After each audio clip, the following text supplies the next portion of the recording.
Self-compassion makes it possible for nervous system regulation and mindset work to take root, so real growth and real self-confidence can happen. If you've ever tried to be tougher on yourself to get results, you probably already know the downside. It might produce short spurts of action, but it rarely produces calm, durable, self-confident momentum. Without self-compassion, efforts to change can feel frustrating and like they're going nowhere. With self-compassion, your efforts become sustainable because you're no longer fighting yourself while you're trying to grow. In this video, I'll talk about how self-compassion works as a catalyst for growth and why self-confidence, not just confidence, is the shift you actually need and a simple practice you can start using today to help yourself get there. Let's talk about confidence versus self-confidence and why the difference matters. Most people think that they need confidence, which is actually based on your past. It might sound like I've done this before, and so I know how to do it again. That's kind of the mindset behind confidence. Confidence is useful, but it's also limited to situations where you already have a proven track record. What actually unlocks growth is self-confidence, a future-oriented belief that is rooted in self-trust. The basic premise behind self-confidence is I can handle whatever comes up, learn what I don't yet know, and have my own back all along the way. Self-confidence doesn't rely on proof from your past like plain old confidence does. Instead, it's fueled by the beliefs that you practice about yourself. By the way, if you'd like a deeper dive on the difference between confidence and self-confidence, I'll link a video right here. When you realize that self-confidence is what you really need, your strategy shifts. Instead of chasing more and more and more accomplishments to prove something to yourself or other people, you build the beliefs that let you show up before you feel ready, help you learn quickly, and help you sustain progress without the constant noise of self-criticism lingering in the background. Let's talk about a self-compassionate growth cycle. Self-compassion fuels growth in a cyclical format. You'll loop through it many times and at many scales. And this is kind of the format that it follows. Self-compassion, receptivity, effective self-regulation, mindset integration, self-confidence generated, aligned action, results, and self-compassionate review. Now, I know that probably feels like a lot, so let's walk through it step by step. Starting with self-compassion. When you're self-compassionate, you stop attacking yourself and you choose a self-supportive stance. Self-compassion is not about coddling yourself. It's about approaching yourself with clarity and kindness, the same kindness and compassion that you would probably offer to other people. You can still have standards and goals. That's perfectly fine. You're just not using self-criticism and self-judgment to fuel your progress toward those goals. That repeated shift towards self-compassion removes the inner friction that often derails growth. When you approach yourself from a self-compassionate stance, you become more receptive. You loosen the grip of self-expectation, and you become more willing to try and learn, even if you don't do it perfectly. In other words, you're not bracing against yourself and your own expectations for yourself. You're more open to practicing skills, taking guidance, and experimenting with new approaches because you're not interpreting every misstep as proof that you're not enough. When you're more receptive, self-regulation becomes more effective. Body-first self-regulation or nervous system regulation tools such as breathing patterns, movement, pacing your workload, and even environmental tweaks actually work better when you come from a place of self-compassion because you're not simultaneously running a harsh inner monologue as you try to regulate your nervous system. Nervous system regulation becomes more accessible and more impactful when you take a self-compassionate stance. The next step in this cycle is mindset integration. Once your nervous system is well regulated and you've chosen a stance of self-compassion, those mindset tools that maybe didn't work in the past, they actually have a chance to stick. You can identify a thought pattern, consider the alternatives, choose one that feels believable to you, that also helps you move in the direction you want to go, and practice it in real life. Because you're approaching yourself with compassion, you're not trying to argue or shame yourself into positivity or a different mindset. That doesn't work anyway. Instead, you're shifting beliefs at a foundational and functional level. Once your nervous system is well regulated and you're able to do some mindset work, that's when you can really consistently begin generating self-confidence. Self-confidence is actually an emotion, and you can generate it from that self-compassionate stance and integrated mindset work. The core belief that underlies self-confidence is, whatever happens, I can navigate it. Self-confidence is not earned by a trophy case of wins. It's actually developed by the way that you relate to yourself and how you think about yourself as you move through life with self-compassion and self-trust. When you feel self-confident, you're well positioned to take aligned action. When you take action from a place of self-confidence instead of self-doubt, you move forward toward your goals. Because the action is driven by self-belief instead of self-doubt or panic, you're building skill and stamina without burning out under the weight of self-pressure. The actions and inactions that you take, those produce results. You create outcomes, some wins and some losses, but all of it is data. These results are valuable opportunities for learning. They are not verdicts on your worth. And when you approach your results or the data from your actions and inactions from a place of self-compassion, you're able to separate your results from who you are as a person. And otherwise, if I fail, that doesn't mean that I am a failure. It means an action failed. It doesn't mean that I have failed as a human being. And that leads us beautifully into compassionate review. And this is the piece that most people skip. Examine your results with self-compassion, especially when you didn't get what you wanted, or maybe you even got the outcome that you wanted, but you feel like you didn't deserve it, or you're already thinking about all the things you could have done better, or what's the next goal that I have to reach, without stopping and giving yourself credit and props for the accomplishment that you just achieved. Self-compassion can help prevent shame spiraling and reopens you to receptivity. You extract the lesson, adjust the plan, and loop back into self-compassion to start the cycle again. Meanwhile, confidence, which you'll remember is based on your past, grows on a parallel track as results accumulate in specific domains as a result of self-confidence. Now, remember, confidence is helpful, yes, but it's not the driver of self-confidence. Confidence is based on your past. Self-confidence is based on your future and your belief in your future self to handle whatever comes up. Here's a quick 60 to 90 second micro practice that you can start using today to build self-compassion.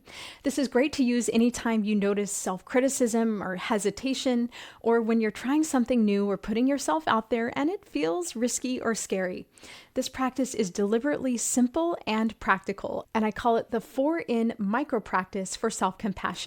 The 4 steps are notice, name, normalize, and nurture. Step number 1, notice. Notice what's happening in your mind. I'm criticizing myself right now, or I'm tightening up around this, or I'm really, really worried about not doing this perfectly. Next, name. Identify the feeling in plain language. I'm feeling disappointed or embarrassed or afraid right now. Once you've named it, normalize it. It's normal for me to feel this. Humans feel this in moments like these, and really my security guard is blowing her whistle to try to keep me safe. By the way, if you want some more information on your security guard, check out this video right here. Step number 4 is to nurture yourself. Choose one believable thought that you can practice, such as, I can be kind to myself and still expect growth. Or, it's safe for me to take action and learn from this. I will be okay in the end. Or, even if I don't get the outcome I want, it's still worth it for me to give this a try. And that's it. If you want, after you walk through these 4 steps, take a nice, long, gentle exhale and move forward. This wasn't about trying to fix your feelings. It's about shifting the stance that you're taking toward yourself. That stance is what makes the next step, whether it's planning or taking action, doing mindset work, or engaging in a reframing exercise, actually effective. Let's talk about micro wins that compound and why self-compassion is the hidden lever. You've probably heard people say before that you should celebrate small wins, but let's make that actually useful. The point of micro wins isn't to lower your standards, it's actually to reduce friction so that action happens more consistently. Self-compassion does the heavy lifting here because it loosens the perfectionistic grip on how things have to or are supposed to look. Try these examples. Take action before you're ready. Maybe you draft and send a concise message to a colleague or a potential client to move a project forward instead of waiting until you have the perfect pitch. You learn from their response and iterate and move on. You can also try the 5-sentence rule, for example, if you do writing. Instead of write the proposal or write the case up or whatever the case is for you, maybe it's just write 5 sentences. Okay, I'm going to write 5 sentences in the next 10 minutes or this week or whatever applies for you. You can also try clarifying questions. So in a meeting, you can ask for clarity rather than staying silent to avoid looking like you're inexperienced. You move the work forward and collect real-time learning. And that can sound as simple as, I'd like to ask just for clarification, and then ask your question. Each of these is an aligned action rooted in self-compassion that also creates results.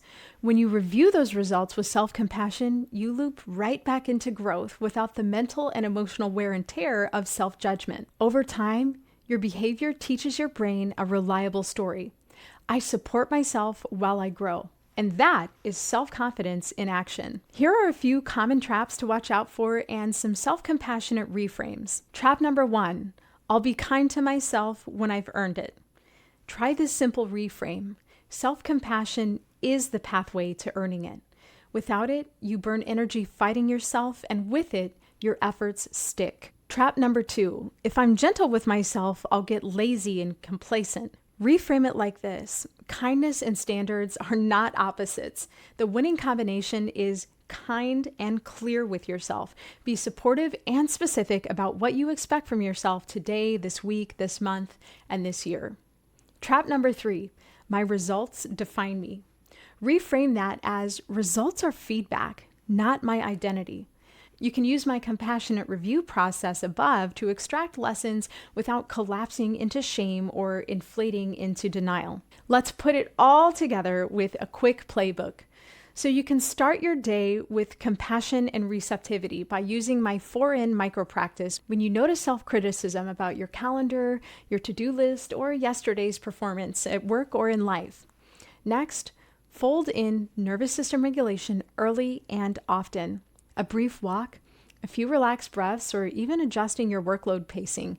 Keep it simple, consistent, and supportive throughout your day and week. Next, take one tiny mindset integration step.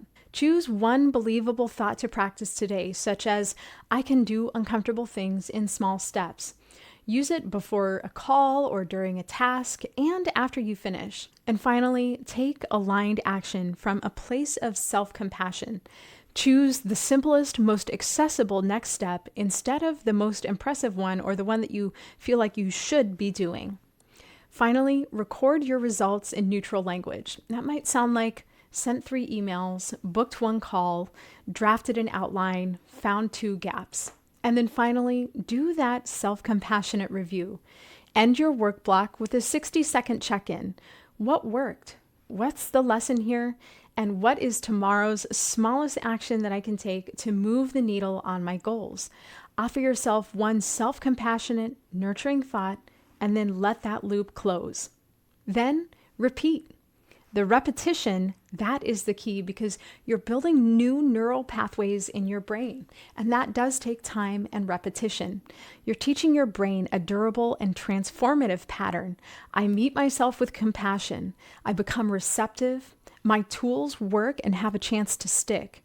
I integrate new beliefs. I act in alignment. I learn from results without attacking myself, and I begin again. This is exactly how self-confidence grows, deliberately, steadily, and without all the drama. Here's a final word on standards and self-compassion. Self-compassion isn't letting yourself off the hook. It's the decision to stop using self-judgment as a motivator and to switch to a fuel that doesn't burn you out. Your standards remain, your stance toward yourself That's what changes. From that stance, self-confidence becomes a practice, not a personality trait. It's something that you can build step by step. Here are a few things to try this week to build up your self-compassion. Pick one area where you'd like to grow. Write a single self-confidence belief that you want to practice. Make sure that it's future-oriented. It can sound like, I can navigate this situation and have my own back all the way through it. Use my 4N micro-practice once per day in that context. Take one aligned action that is smaller than your ego might prefer and more imperfect than any perfectionism you experience might allow. Close with a compassionate review.